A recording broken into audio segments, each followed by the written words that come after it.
When you're getting a car ready for paint correction, you would use the prep wash technique.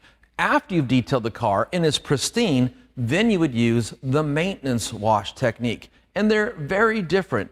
But for this car, we're going to do a prep wash, and I'm going to show you how I would treat a classic car that's been restored like this. When it comes to washing a car, what goes through the minds of most people is getting up early on a Saturday morning, dragging out the water hose, getting a bucket, some car wash soap and a mitt, and then washing the car. And this is perfectly fine for a modern daily driver. When it comes to classic exotics like this, especially once they've been restored, as a professional, the last thing I'm going to do is introduce running water into all the cracks and crevices and nooks and crannies where it can cause rust because I can't get into these places to dry the water. So what I prefer to do for cars like this is to use a foaming waterless wash.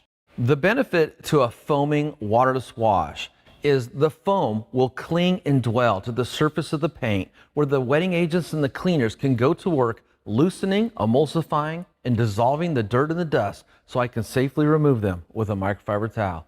Let me go ahead and set this IK foaming sprayer up and I'll show you my technique.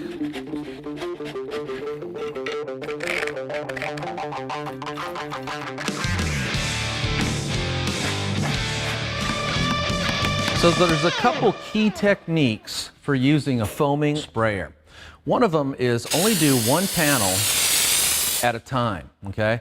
And then you want to make sure you're using clean, soft microfiber towels. And in a perfect world, you only want to use one towel per panel. That way, any dirt that you collect is trapped onto this single towel. This towel is now done. And this is a key technique that I like to share. You need a clean place to put your dirty towel so it doesn't get any dirtier.